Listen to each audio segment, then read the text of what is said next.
আসসালামু আলাইকুম। আশা করি আপনারা সবাই ভালো আছেন। মিড সেমিস্টার পর আজকে আমরা ইনশাআল্লাহ নতুন একটা চ্যাপ্টার শুরু করব, ডাইভারশন হেডওয়ার্কস।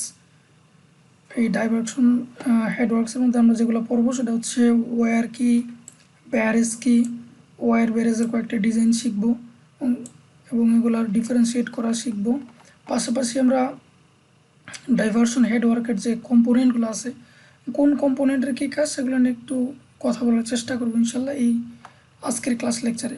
তো প্রথমে আমরা দেখে নিয়েছি ডাইভারশন হেডওয়ার্কস এদের আসলে কী বোঝায়। The works which are constructed at the head of the canal in order to divert the river, মানে রিভারের পানিকে আমরা ডাইভার্ট করার জন্য যে একটা অ্যারেঞ্জমেন্ট তৈরি করবো সেটাকে আমরা বলতেছি diversion headwork. The works which are constructed at the head of the canal in order to divert the river ওয়াটারটাকে ডাইভার্ট করার জন্য ক্যানেলের দিকে toward the canal, so as to কিসের কারণে, ensure a regulated continuous supply, একটা continuous supply ক্যানেলে পাওয়ার জন্য অফ সিল্ট ফ্রি ওয়াটার, মানে কোনো ময়লা আবর্জনা বা ডেব্রিজ ছাড়া সিল্ট ফ্রি ওয়াটারটাকে আমাদের ক্যানেলে পৌঁছানোর জন্য এবং এটা এনশিওর করার জন্য with a certain minimum head into the work into the canal, ক্যানেলের যাতে একটা মিনিমাম হেড বা হাইট থাকে যাতে করে এই ক্যানেলের মধ্যে দিয়ে ওয়াটারটা পাস করতে পারে, are known as the diversion headwork. তাহলে সহজ করে যদি বলি, মানে একটা নদীর মধ্যে ওয়ার বা ব্যারেজ বা কোনো একটা অবস্ট্রাকশন ক্রিয়েট করে ক্যানেলের মধ্যে পানিগুলোকে ডাইভার্ট করে নেওয়ার যে অ্যারেঞ্জমেন্ট সেটাকে আমরা বলতেছি ডাইভারশন হেডওয়ার্কস। তো আমরা যদি একটু ফিগারে একটু দেখে আসি এটা আসলে কি, এটা হচ্ছে একটা typical layout of diversion headwork. ধরেন এদিকের রিভারের ফ্লো আছে, তো আমরা এদিকে একটা ওয়ার বা ব্যারেজ ক্রিয়েট করে এই জায়গার পানির হাইট ইনক্রিজ করব, যার দরুন এখান থেকে পানিগুলোকে আমরা ইরিগেশন পারপাসে একটা অফ টেকিং ক্যানেলের মধ্যে দিয়ে নিয়ে আসতে পারি। এ হচ্ছে আমাদের নদী, এখানে আমরা ওয়ার বা ব্যারেজ ক্রিয়েট করে এখান দিয়ে ক্যানেল দিয়ে পানিটা পাস করে ইরিগেশনের পারপাসে আমরা ইউজ করব। তো এখানে এই কাজটা করার জন্য কী কী অ্যারেঞ্জমেন্ট আমাকে তৈরি করা লাগবে, এগুলোকে আমরা বলতেছি গাইড ব্যাংক। গাইড ব্যাংক মানে হচ্ছে রিভারের ফ্লোটাকে একটা নির্দিষ্ট এলাকাতে বা একটা এরিয়ার মধ্যে কনফাইন করে নিয়ে আসবে। ধরুন এদিকে নদী আছে এদিকে নদী আছে, তো সবগুলো নদীর পানি এই সব কিছু এই ওয়ালের মাঝখান দিয়ে নিয়ে আসবে এই গাইড ব্যাংক। আর মার্জিনাল বান্ড কী জিনিস, মার্জিনাল বান্ড হচ্ছে আমাদের এই ওয়্যার বা ব্যারেজ তৈরি করার কারণে এখানে পানির তো হাইট বাড়বে, ওই হাইট বেড়ে যাতে আশেপাশের এলাকাগুলোতে ফ্লাডিং না ঘটে সেজন্য এই মার্জিনাল বান্ড বা একটু উঁচু একটা ওয়াল বা দেয়াল তৈরি করা হয়, তো আশেপাশের এলাকাগুলোতে ফ্লাডিং না ঘটে, সেটা হচ্ছে মার্জিনাল বান্ড। তারপর হচ্ছে এই যে জিনিসটা দেখতেছি আমরা, এটার নাম হচ্ছে ফিশ ল্যাডার। অনেক সময় দেখা যায় যে কিছু মাছ সাগর থেকে নদী অঞ্চলে এসে ডিম পারে, তো আমরা যদি ফিশ ল্যাডারের ব্যবস্থা না রাখি তাহলে মাছগুলো দেখা যাবে যে ডিম পারতে পারবে না, সেজন্য এই ফিশ ল্যাডার রাখা হয়। আমি সামনে আবার দেখাবো ফিশ ল্যাডার আর অনেকগুলো পারপাস আছে, ক্রস সেকশনগুলো দেখানোর চেষ্টা করব। এবং যখন আপনি এদিকে ওয়্যার বা ব্যারেজ দিবেন তো নিচে আসলে আস্তে আস্তে সিল্ট বা ময়লা আবর্জনাগুলো জমবে, তো এগুলোকে রিমুভ করার জন্য এখানে আমরা under sluice portion of weir and স্লুইসের ব্যবস্থা, স্লুইস গেটের ব্যবস্থা করব। আর এটা হচ্ছে আমাদের নর্মাল ওয়্যার। এই তো মোটামুটি আমাদের একটা ডাইভারশন হেডওয়ার্কের কম্পোনেন্টগুলো। তারপর আমি প্রত্যেকটা কম্পোনেন্টের আমরা কাজ কীভাবে ডিজাইন করতে হয় এগুলো নিয়ে আবার আলোচনা করব। এখানে লেআউটগুলোর কম্পোনেন্টগুলো বলা আছে। ওয়্যার প্রপার মানে আমি বলতে চাইতেছি এই মেইন অবস্ট্রাকশনটা বা বাধাটা যেখানে পানিগুলো আটকাবে। তারপর হচ্ছে আন্ডার স্লুইস, এই ওয়্যার পাশে আন্ডার স্লুইস রাখা হয় কিছু জন্য রাখা হয় যাতে সিলগুলো যেগুলো এখানে ডিপোজিটেড হবে নিচে তলানি পড়বে এগুলো যাতে আমরা পরে পরিষ্কার করে নিয়ে যেতে পারি, জন্য স্লুইস আন্ডার স্লুইস রাখা হয়। আর এই ফিশ লেটারের পাশে থাকবে ডিভাইড ওয়াল। তারপর হচ্ছে রিভার ট্রেনিং ওয়ার্কের মধ্যে এই গাইড ব্যাংক, মার্জিনাল বান্ড এই জিনিসগুলো আসবে। ফিশ লেটার তো একটু আগে বললাম যে মাছ যাতে আমাদের এই ওয়্যার বা ব্যারেজের উপরে গিয়ে ডিম পারতে পারে সেজন্য ফিশ লেটারের ব্যবস্থা করা হয়, যদি এটা না থাকে তাহলে মাছ ডিম পারতে পারবে না। ক্যানেল হেড রেগুলেটর, এটা একটু পর আবার দেখাবো। আর সিল্ট রেগুলেটর ওয়ার্ক, এগুলো নিয়ে আমরা আবার আলোচনা করবো যে কীভাবে সিল্টগুলোকে নিচ থেকে অন্য জায়গাতে ডিসপোজ করতে হয়, সেগুলোর দুই ধরনের আছে, দুই ধরনের এগুলো ডিজাইনিং দেখাবো। তো আমরা তার আগে চলে যাই যে ওয়্যার কি ব্যারেজ কি, ওয়্যার কি ব্যারেজ কি এবং এর পার্থক্যটা প্রত্যেক সময় পরীক্ষাতে আসে। ওয়ার ব্যারেজ কি, যদি আমরা ফিগারটাতে তাকাই, ধরি এদিকে নদী আছে, তো আর এদিকে আমরা মাটি দ্বারা রাইজেস ক্রেস্ট বা উঁচু একটা বাধা বা ইমব্যাঙ্কমেন্ট তৈরি করব। তো এই উঁচু বাধার দ্বারা যদি সমগ্র নদীর পানিটাকে আমরা আটকাতে পারি, তখন এটাকে আমরা বলবো weir. If the major part of the entire ponding, মানে যে পানিটা আমরা আটকাবো বা যার হেডটাকে রাইজ করব, এই সবটা যদি শুধুমাত্র আমরা এই রাইজ ক্রেস্ট বা উঁচু করা ক্রেস্টের দ্বারা যদি করি, তখন ওটাকে আমরা বলবো weir. If the major part of the entire ponding of water is achieved by raised crest, এই উঁচু ক্রেস্ট দ্বারা যদি আমরা পানিটাকে আটকে রাখি, এটাকে বলবো আমরা ওয়ার। আর যদি উঁচু ইম্ব্যাঙ্কমেন্ট বা ক্রেস্ট যদি কম থাকে, আর আমাদের গেটের দ্বারা যদি আমরা বেশি পরিমাণ পানি আটকে রাখি, সেটাকে আমরা বলবো ব্যারেজ। আশা করি জিনিসটা বুঝতে পারছেন। রাইজ ক্রেস্ট দ্বারা যদি পানি আটকে রাখি, ওটাকে বলবো আমরা ওয়ার। এবং গেটগুলো আমি দেখাবো, এই গেটগুলো ভার্টিক্যাল উপর থেকে আস্তে আস্তে নিচে নামানো যায়, উপরে উঠানো যায়। এই গেট দ্বারা আসলে পানি রেগুলেট করে বা কন্ট্রোল করা যায়। তো এই গেট দ্বারা যদি আমরা বেশি পরিমাণ পানিকে স্টোর করে রাখি বা পন্ডিং করে রাখি, সেটাকে আমরা বলবো ব্যারেজ। এই জিনিসটা পরীক্ষাতেও প্রায় আসে যে ওয়ার কি, ব্যারেজ কি, ওয়ার ব্যারেজের মধ্যে পার্থক্য কী, ডেফিনেশনগুলো এখানে বলা আছে, ফিগার দেওয়া আছে। If the major part of the entire ponding of water is achieved by raised crest দ্বারা যদি পন্ডিং হয়, তাহলে সেটাকে আমরা বলবো weir. And a smaller part of the nil part of it's achieved by the shutter, এবং খুব অল্প পরিমাণ যদি শাটারের দ্বারা পানির পন্ডিং করা হয়, তখন এটাকে আমরা বলবো ওয়ার। ওয়ার হইতে পারে যে উইদাউট শাটার, এবং শাটার ছাড়াই ওয়ার, অথবা হতে পারে যে খুব অল্প পরিমাণ একটা গেট বা শাটার দিয়ে যদি আপনি পন্ডিং করেন, ওই ধরনের হতে পারে। তবে ম্যাক্সিমাম আমাদের পন্ডিং হবে এই রাইজিস ক্রেস্ট দ্বারা। এই জন্য এখানে বলা আছে P1 হচ্ছে ক্রেস্টের দ্বারা যে পানিটা পন্ডিং রয়েছে, সেটা P1 এর মান অনেক বড় হবে শাটারের পন্ডিংয়ের চেয়ে। আর ব্যারেজের ক্ষেত্রে আমাদের গেটের দ্বারা, P2 হচ্ছে গেটের দ্বারা যে পানিটা আমরা পন্ডিং করব, সেটার পরিমাণ আমাদের রাইজেস ক্রেস্টের চেয়ে অনেক বেশি হবে। গেট দ্বারা যদি পানিকে স্টোর করি, ওটাকে বলবো আমরা ব্যারেজ। তো আশা করি ওয়ার ব্যারেজ কী জিনিস, ওয়ার ব্যারেজের পার্থক্যগুলো লিখতে পারবেন ইনশাআল্লাহ। এখানে কিছু প্র্যাকটিক্যাল ফিগার দেওয়া আছে, যদিও স্ক্যান করার জন্য বই ভালো করে বোঝা যাচ্ছে না। আপনারা ইচ্ছা করলে গুগলে সার্চ দিলে অনেক ওয়ার ব্যারেজের প্র্যাকটিক্যাল ফিগার পাবেন। এটা গঙ্গা ব্যারেজের ফিগার দেওয়া আছে। এখানে নিচে দিয়ে ভার্টিক্যাল কিছু গেট আছে, গেটগুলোকে ইন্ডিয়ানরা কন্ট্রোল করে পানি কন্ট্রোল করতে পারে। ওরা যখন ইচ্ছে বাংলাদেশে পানি দিতে পারে, যখন ইচ্ছে আটকে রাখতে পারে। তারপরে এই জিনিসটা তো একটু দেখালাম যে একটা ডাইভারশন হেডওয়ার্কের মধ্যে কী কী জিনিস থাকবে। একটা পরীক্ষাতে অনেক সময় আসে যে একটা ডাইভারশন হেডওয়ার্কের কম্পোনেন্টগুলো কী। তো কী কী কম্পোনেন্ট আছে, weir proper, under sluice, divide wall, river training work, এর মধ্যে কী কী জিনিস থাকবে, marginal bound, guide bank, ground, এগুলো থাকবে।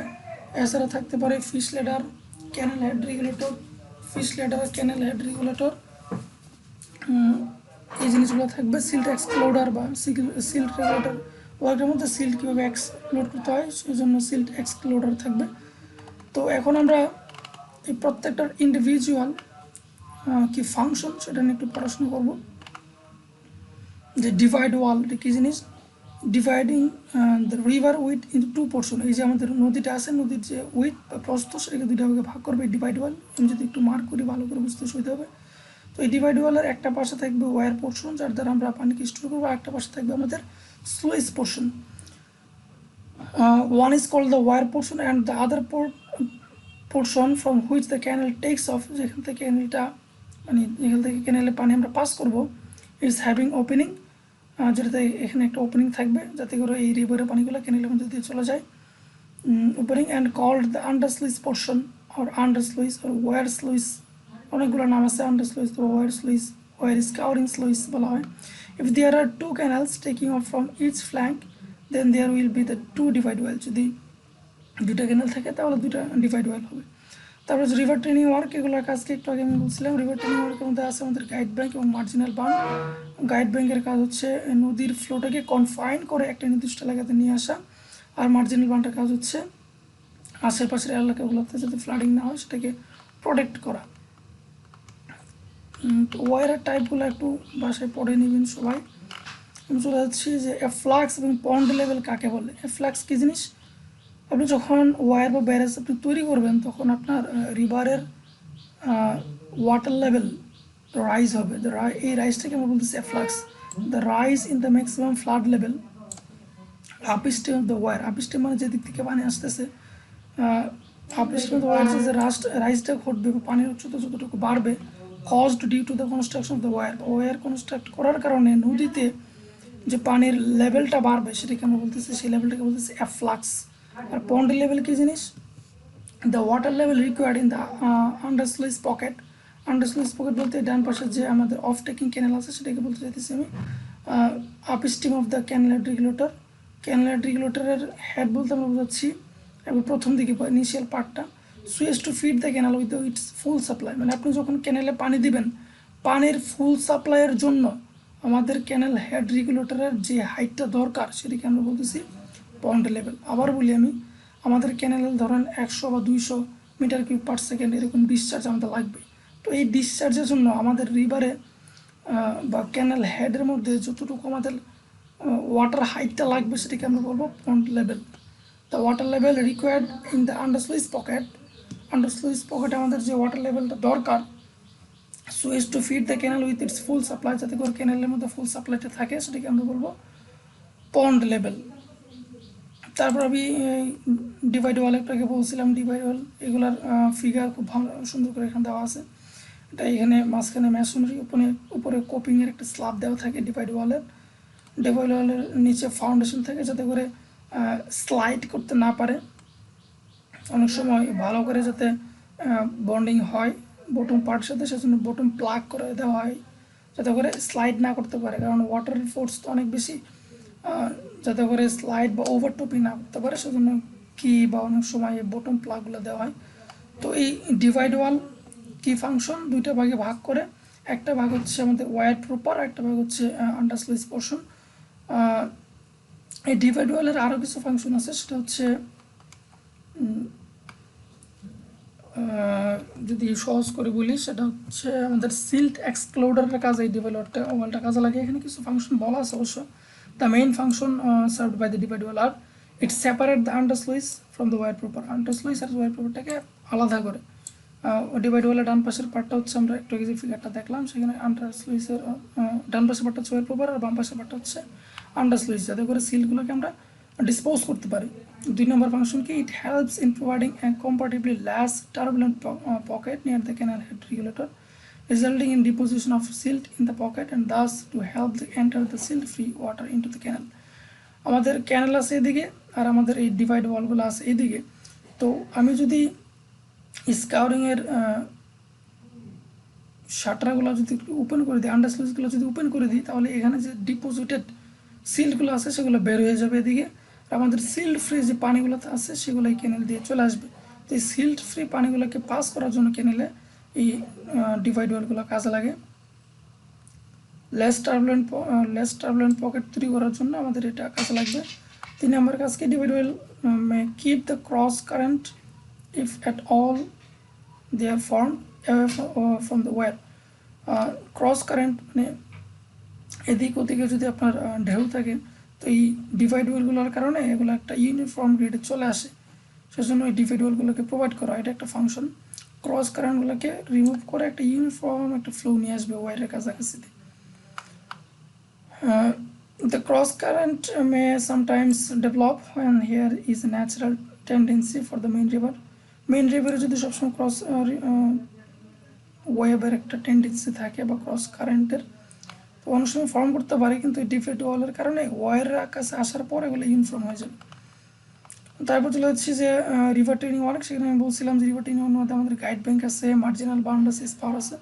তো গাইড ব্যাংক কী জিনিস, guide bank force the river, মানে নদীকে বাধ্য করবে ইনটু এ রেস্ট্রিক্টেড চ্যানেল, একটা নির্দিষ্ট চ্যানেলের মধ্যে দিয়ে নদীটাকে ফ্লো করার জন্য এটা বাধ্য করবে গাইড ব্যাংকগুলো। মানে আগের ফিগারটা যদি আপনি একটু লক্ষ্য করে দেখেন, বাম পাশের এরকম বাঁকানো যে ফিগারটা ছিল সেটা হচ্ছে এই guide bank, and thus ensuring a smooth and almost axial flow near the weir side. Weir যেখানে কনস্ট্রাক্ট করছেন সেখানে একটা স্মুথ ফ্লো তৈরি করার জন্য আমাদের গাইড ব্যাংকটাকে প্রোভাইড করা হয়।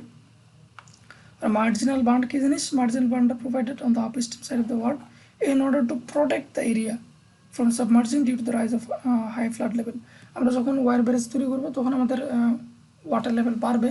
তো এই ওয়াটার লেভেল বাড়ার কারণে আশেপাশে এলাকায় যাতে ফ্লাডিং না ওঠে বা সাবমার্শন বা ডুবে যাতে না যায়, সেজন্য মার্জিনাল বান্ড তৈরি করা হয় বা একটা ওয়াল তৈরি করা হয়, যাতে করে আশেপাশে এলাকায় সাবমার্স না হয়। সেটা হচ্ছে মার্জিনাল বান্ডের পারপাস। আরও কিছু পারপাস আছে। Marginal bunder nothing but earth impingement, এটা মাটির দূরে একটা ইম্পিংমেন্ট উঁচু করে দেওয়া, প্রোটেক্টেড বাই গ্রাউন্ডস হয় না নিডেড, যেখানে দরকার সেখানে অনেক সময় গ্রাউন্ডসও দেওয়া হয়। They are designed on the principle of design and earth and dam. Earth and dam যেভাবে ডিজাইন করা হয় সেভাবে ডিজাইন করতে হয়। আর্থ অ্যান্ড ড্যামের ডিজাইন ড্যামের ডিজাইন আমি পরে ইনশাল্লাহ একদিন দেখাবো। ফিশ লিডার কি, যদি আমরা একটা মাছের কথা বলি, যে আমাদের ইলিশ মাছ অথবা সালমন, স্টিল হেড, ট্রাউট, যেগুলা এই মাছগুলা নদীতে এসে ডিম পারে। যদি কোনো কারণে আপনি এই ওয়ার ব্যারেজ তৈরি করেন, এই মাছগুলাকে আপ স্ট্রিম সাইডে যেতে না দেন, তাহলে দেখা যাবে যে প্রচুর পরিমাণ মাছ মারা যাচ্ছে। তো এটা একটা প্র্যাকটিক্যাল ঘটনা, যে আগে অনেক সময় যখন প্রথম থেকে ওয়ার ব্যারেজ তৈরি করা হয়েছিল তখন এরকম ফিশ লেটার রাখা নাই, যার ধরুন অনেকগুলো মাছ মারা গেছে। তারপর থেকে ডিজাইনাররা চিন্তা করলো যে এই মাছগুলার প্রোটেকশনের জন্য আমাদের ফিশ লেটার ক্রিয়েট করা দরকার।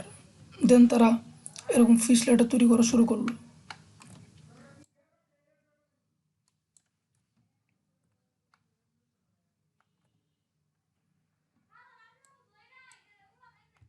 ফিশ লেটারের পারপাসগুলো কি, ক্রস সেকশনটা যদি একটু ভালো করে লক্ষ্য করেন, এই হচ্ছে একটা প্র্যাকটিক্যাল ফিগার। এরকম এদিক থেকে ওয়াল, তারপরে বাম পাশে দিক থেকে আরেকটা ওয়াল, এদিকের ওয়াল থেকে আরেকটা এরকম প্রজেকশন বের হবে। আর উপরের প্ল্যান যদি দেখেন আপনি, এই একটা ওয়াল থাকবে ডিভাইড ওয়াল, এই একটা ডিভাইড ওয়াল, আর ডিভাইড ওয়ালের মাঝখানে এদিকে কিছু ওয়াল প্রজেকশন দেওয়া হবে। মাছগুলা প্রথমে ডানে, দেন বামে, ডানে বামে, এইভাবে করে ডাউন স্ট্রিম সাইড থেকে আপ স্ট্রিম সাইডের দিকে যাবে, ওখানে গিয়ে ডিম পারবে। এটার একটা প্র্যাকটিক্যাল ফিগার দেওয়া আছে। এটা হচ্ছে প্ল্যান, আর এগুলো হচ্ছে সেকশন। আপ স্ট্রিম সাইড হচ্ছে ডাউন স্ট্রিম সাইড। আশা করি ফিশ লেটার কেন দেওয়া হয় সেটা বুঝতে পারছেন। It has been established that most kind of fish can travel upstream against a flow velocity of about 3 to 3.5 metre per second। মানে হচ্ছে যখন আপনি এই ফিশ লেটার দেবেন, তো এখান দিয়ে তো পানি আসবে, পানির ভেলোসিটি যদি 3 বা 3.5 হচ্ছে বেশি হয়, তখন মাছগুলো আর স্রোতের বিপরীতে আপ স্ট্রিম সাইডে যেতে পারে না। দ্যাটস ওয়াই এরকমভাবে ডিজাইন করা লাগবে, এই গ্যাপগুলো এরকমভাবে রাখা লাগবে, যাতে করে আমাদের ফ্লো রেট 3 থেকে 3.5 মিটার পার সেকেন্ডের বেশি না হয়। মানে ওই পানির যে ভ্যালোসিটি সেটা 3-3.5-এর বেশি না হয়, এরকমভাবে আমাদের এটা ডিজাইন করা লাগবে। এ হচ্ছে ফিশ লেডার। তারপরে যদি আমরা চলে যাই ক্যানেল হেড রেগুলেটরে, ক্যানেল হেড রেগুলেটর কী জিনিস?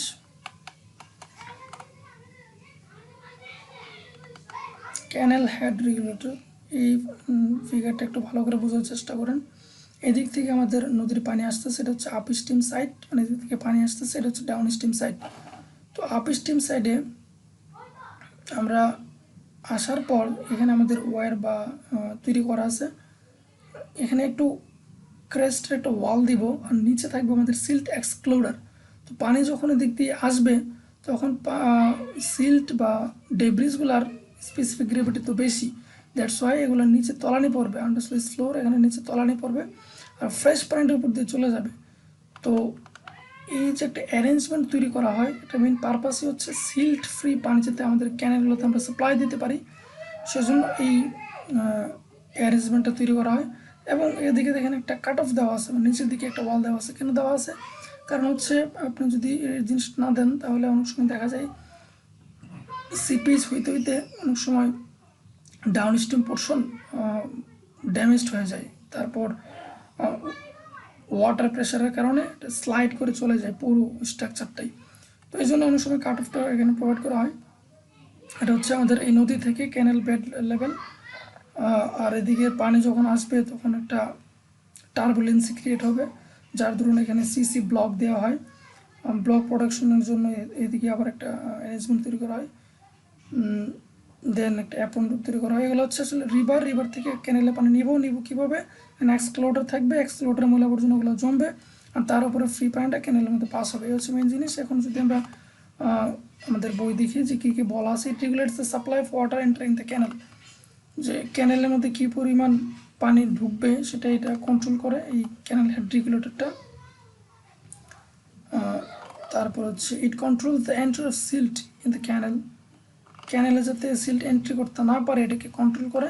3 নম্বর পারপাস কি, ইট prevents the river floods from entering the ক্যানেল, নদীর বন্যা যাতে ক্যানেলের মধ্যে না ঢুকতে পারে এখানের অ্যারেঞ্জমেন্টগুলো সেটা প্রিভেন্ট করতে পারবে। এটা হচ্ছে আমাদের ক্যানেল হেড রেগুলেটর। তো এই সিল্ট এক্সক্লুডারের ফাংশন কি, ডিজাইন কি, এগুলো নিয়ে আমরা সামনে আরও পড়াশোনা করব।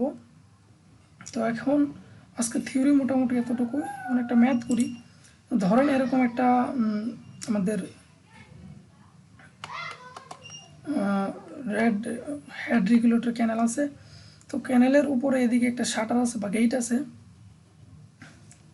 আর পিছনে একটা ব্রেস্ট ওয়াল আছে। এখন প্রশ্ন হচ্ছে the head regulator of a canal has a 3 opening. এটার ওপেনিং বা এই যে গেট আছে, ওপেনিং আছে আমাদের 3টা, প্রত্যেকটা উইথ হচ্ছে 3 metre wide.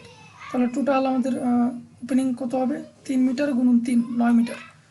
The water is flowing between the upper and lower gate, upper gate থেকে লোয়ার গেটের দিকে ওয়াটার ফ্লো হচ্ছে।